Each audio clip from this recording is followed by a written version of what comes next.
Hi amazing people, so let's go on the video tutorial on how to sew this beautiful piece. If you're yet to watch the video on how I drafted this beautiful piece, make sure to go watch it out so you could know how I drafted this beautiful pattern. So let's dive right into the video. And this is the front piece where I have the lining and the material, and I've added stay to the material, to the fabric, because it's a bit stretchy. And right on the side I added ½ inch and ½ inch on this side, but on this side I added 2 inch for the allowance and ½ inch round all. And this is also the back where I've added stay to the fabric and the line. I didn't add anything to the lining. Now for the front piece, I've gone ahead to add my front darts. Yeah, this is the front piece, one part of it that has the longer side, and I also added that to the fabric, the other side that has the long side. So I added that where I took ½ inch on both sides. So this is what it looks like with the darts. Now I'll go ahead and use the lining and turn the fabric over, as you can see. And right from here, I wouldn't sew this place, I won't turn this place, but I'll be turning this other place, this place, I'll be turning it inward or outward, I mean. Now this is the other piece of the side. You know, the blouse, one side is longer than the other, and this is the other front piece which I've gone ahead to add the dart to it, and I'll be sewing it. And this is what it looks like when I'm done sewing ½ inch all around. But on this side, I decided to go inward by 1 inch because I wanted the slanted parts inward. I wanted it to go more in, and you can see this is it. And this is for the other front, the other piece which has the longer side. I've gone ahead to do that. I went ahead to use my scissors to notch this side, and this notch I have done is so that it could lay or open very flat, so that point the edges can come out pretty well. So this is it. I'll go ahead and make use of my iron to flat iron this, and you can see this is what it looks like. Please make sure you're ironing while you're turning. And this is the other piece which is longer, and don't forget we left 1 inch for overlap, and we are not putting a button. So this is basically the 1 inch. You place the 1 inch on each other so they would overlap. Now I don't like this part, I want it to go more inward. I'll go ahead and stitch about 3/4 inch inward again. So you could decide to leave yours like that. I just wanted it to be much more opened, so I will go in by 3/4 inch. So let's just say I went in by 1/3 inch inward, the total. Now this is what it looks like. I've also gone ahead to stitch down the overlap. You can see what the stitching of the overlap looks like. This is what it will look like at the end. Remember, we are not putting a button hole on this, so you can see what the front piece is looking like. So going to the back piece, remember we took ½ inch inward to prevent zip bulging.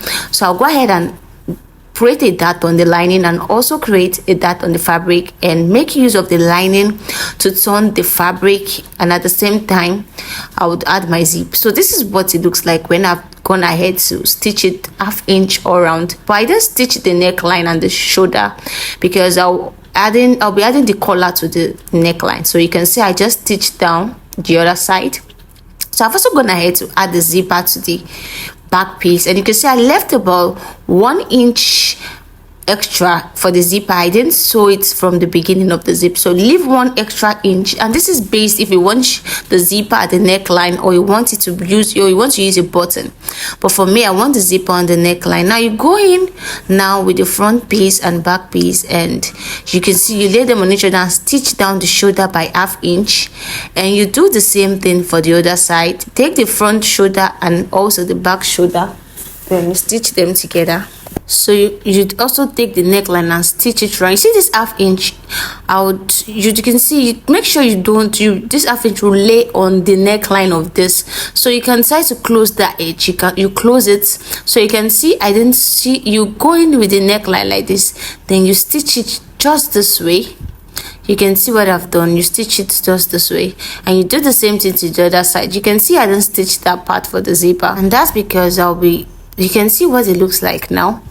I went ahead to add the zipper to the neckline. You can see the result. You can see what it looks like now. You can see I have stitched. I hope you understand what I've done here. So I'll just go ahead and fold the zip here and stitch on this side, and I'll do the same thing for the other side. I'll go off camera and do that, and I'll return back. So after I'm done doing that, so now I'm done with that, you can see what it is looking like. You can see the neckline and the zipper. The next thing now is to bring in a round body measurement, the bust, the waist and the hip. Now just make sure you arrange the cloth well and make sure it is well placed, the back and the front. Now taking my bust is 36 divided by 2, which is 18. Now remember I took 2-inch allowance, and ½ inch from the 2-inch is for sewing the lining and the fabric together. I'll be left with 1.5 inch, so meaning I'll be marking out 1.5 inch on both sides, which will make me have my 18. Or better still, you do the normal measurements where you have to check what you have, the total, then you minus it from your bust and you add it. So I'm taking the 1.5 inch on both sides. The same thing, I'll also mark out 1.5 inch on both sides because I added the allowances both on the bust, the waist and the hip. Now so my waist is 15, so you can see I've marked this is 15, and my hip also I'll be removing 1.5 inch on both sides. So now I've gone ahead to stitch it with my sewing machine, and you can see what it's looking like. You can see this is already coming out well. Now we are done with that. We're going over to cut the sleeves, and for the sleeves I'll be making use of this same fabric but with off-white. Now for this I'll be marking out 9 inch. I'll be marking out 9 inch. And now the sleeve length I want to work with is 28, so but I'm marking out the 5 extra inch will be the one for the other sleeve, so I'm marking out 23, and the remaining 5 will be with the off-white material. If you watch out on the outfit has 2 colors, one with off-white and blue. Now I'll go ahead and take my elbow measurement, which is at 13 inches, and I'll go ahead and mark it out. So these are my vertical measurements. The next thing to do now is go ahead and take the horizontal measurement for these caps. I'll be marking out 3.5 inches on this side, and the cap's height I'll be marking out 3.5 inches. So now for my hand, my hand is about 7.5 plus 1 extra inches. I'm marking out 8.5. that is my round hand. Now my elbow is about 5.75. also taking 1 extra inch for sewing allowance. I'll be having 6.75, and I'll go down to my round hand, which I have 4 inches plus 1 extra inch, which is 5. So now I'm done. I'll just go ahead and mark it out, creating the armhole, if the sleeves effect, the sleeves armhole effect. Now if you watch, that place is a bit slanted, one place is higher than the other, so I'll be going up by 3.5 inches. If you want yours longer than that, you could make it of 4 inches too. 4 inches is also fine. 4.5, I feel this is, like I said, is based on preference. For me, I want it at 3.5 inches, so you mark it to that point, as you can see me do.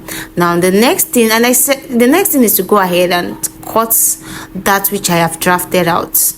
So make sure you cut out the pattern which you've drafted, then go ahead and cut that part which you marked out, the slanted line. But please make sure to go in with your pin to hold it down, so that one part of the fabric doesn't move, especially if you are working with the fabric that slides over each other or pulls away from it, and it's at slightly, especially when you fold them.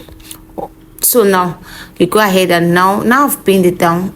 So the next thing I'll be going ahead to do is gently cut it out with my scissors. So now I have done this. I would also mark out the midpoint. I'll notch it with my scissors. Please make sure you notch the midpoint. I feel this helps, especially if you want to sew down your sleeves to your blouse or your clothes. Now I'll go ahead and take off the pin. As you can see, this is what it is going to look like. You can see that curved effect coming out already.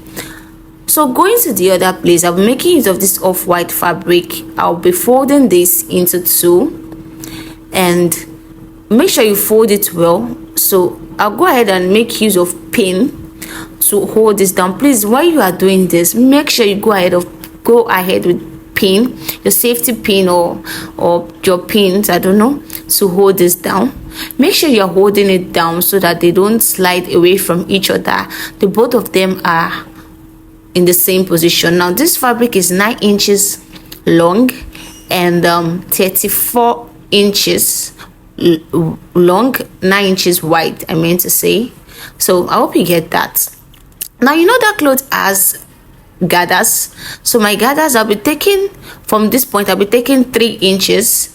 Now I'll go ahead and place the gathers just this way. For the beginning, I'll go ahead and take, you know, the midpoint of 3 inches is 1.5, so I'll just mark at that midpoint, then put the gathers just this way. Make sure you go ahead to use your pin, and at this point you'll be making use of your iron to press this down. So make sure you press it down, use your pin to hold it, then you press down, as this pin will help it to stay in the best position. Now go ahead with 3 inches. Don't forget I said you mark out the midpoint of 3 inches, which is 1.5. You can see the way I fold it. I place that folded part on that 1.5 inches. So this is just, I just made use of this to just give it this good odd that gathers. If you're making use of 4, if you want it to be 4, so you know the midpoint of 4 is 2, so by the time you're placing your gathers, by the time you're trying to fold it, you're bringing the folding to the midpoint. So I continued with 3 inches all around till I get to this point, but my iron stained my white. So make sure you place your fabric, as you can see, on the material just the way you can see me do. Make sure the tip, that is the end of that point, is meeting the beginning of the white fabric. Just place it well and go ahead and trim it the way you can see me do, and make sure to use pin to hold those points, that is the midpoint, so that they don't shift. Now this is what it looks like. I'll go ahead and join them to the fabric, and this is what it looks like. This is the back. You can see the way I've joined it. Now the next thing to do is to fold it. Now make sure you fold each point and meeting each point. Make sure one side is no longer than the other. Place it well. Make sure you adjust your clothes well. This is very, very important when you're trying to sew down your sleeves, just the way you can see. Now the next thing is, take your fabric, the armhole of your fabric, that is of your blouse. You'd go in with your tape rule and measure around what you have, just the way you can see. I am trying to measure around what I have, and I have 9 inches here. This is 9 inches which I have measured round. So I'll go ahead and measure the 9 inches round on the sleeves. So I'll make sure this is 9 inches, so I have 9 here. I'll go ahead and mark that point out. Now I've marked out 9 inches. Now the next thing, my elbow was 13. Now the next thing is to take my elbow, round elbow measurement. Remember, my round elbow measurement was about 5.75 because I added 1 extra inch to the sleeves. Now you go ahead and, I usually like marking it out because it helps me a lot. It's not a must to mark this out. So I'll go to my sewing machine and sew that part. So this is what it looks like. I have turned it to the front, and you can see the sleeves is coming out beautifully well. Now take your blouse which you've sewn, and when you take your blouse, go ahead and make sure the notch part is meeting the shoulder parts of your blouse. Make sure they are both meeting each other, and also check that part which you've sewn is meeting part which you've joined is meeting the parts which you've joined of your blouse. So I'll go ahead and go to my machine and do that for both sleeves. Now I have done, I had to do whatever I've done for the first sleeve, I did it to the other sleeve. You can see the slanted line and the gathers. Now don't forget that outfit had a particular something like a weft pocket. So it's not like there's an opening for the weft pocket, it's just like a design. So now let's go ahead to cut out that wefts we'll be using. So still the same off-white fabric and the blue fabric, but I've gone ahead to add the paper stays to that. Now this is based on preference where you want it to start. I want mine to start at 18, so I've marked out 18 with a gap of about 2 inches. so I marked out 2 inches. So my waist pocket will be starting exactly at that place. Based on how wide you want it, I want mine to be about 5.5 inches wide. Yours can be 4, based on how you love yours to be. So now this is, I have 5.5 inches. Now I want it to be a little slanted. I don't want it straight. You can make yours straight, but mine, I want it in this particular design. As you can see, I've marked out the slanted line. Now this is the blue fabric which I've added a paper stay to, and I want it to be about 1.5 inch, so ½ inch for sewing. So I'm marking out 4 inches because 1.5 plus half, that's 2. So 2 times 2, that's 4, because it wasn't on fold. That is why I'm calculating like that, because by the time I fold this 4 which I've marked out, I'll be having 2. Now remember, I wanted it to be 5 inches wide, so 5 inches wide plus ½ inch for sewing on both sides. ½ inch plus ½ inch, that's 1 inch. So I have 6.5 inches long. I hope you understand, because by the time I fold this now, these 4 inches which I've marked, this 4 inches long, you will see that by the time I fold it, I'll be having 2 inches. I remember I'll be taking ½ inch for sewing in, and you know I have 6, and if I take ½ inches on this side, ½ inches on this side, that is 1 inch. So 1 inch minus 6.5 inch, which we have 5.5 inch.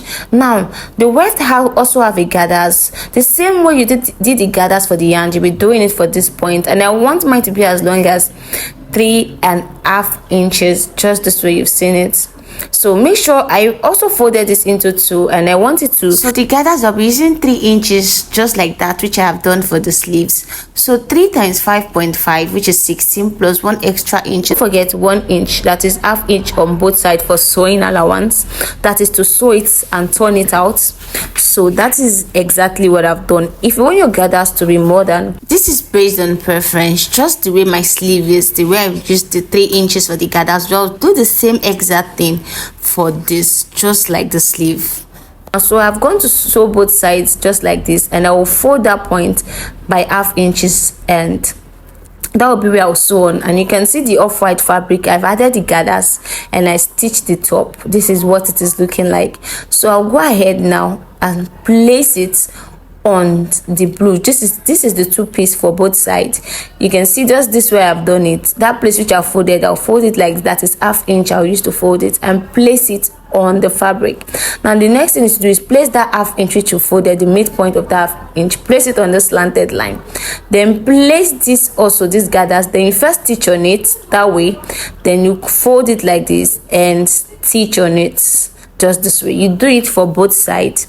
So you first of all go and stitch so make sure you first of all stitch the gathers first on the blue part, just this way I've seen it. Then go to your machine, stitch this place down. Then when you stitch that down, you stitch this place just like stitch it first down on the fabric, then you fold it and stitch on that. There are different ways to do this. If you don't want this style, you can use yours. Now I am done with it. The next thing is to go in with the button and fix this. Now for the buttonhole gap, I want it to be about 2 inches gap from each other. Remember, there is no buttonhole. This is just like a design. So just go ahead and stitch that down. Now this is the final look of the outfit, and I hope this tutorial has really helped you, and I'm sure you love the outcome, and I hope you do. I really love the outcome. Thank you guys for watching this video as we've come to the end of the tutorial. Stay tuned guys, as I'll be dropping more videos. I still remain your fashion, hair and beauty channel. Love you all.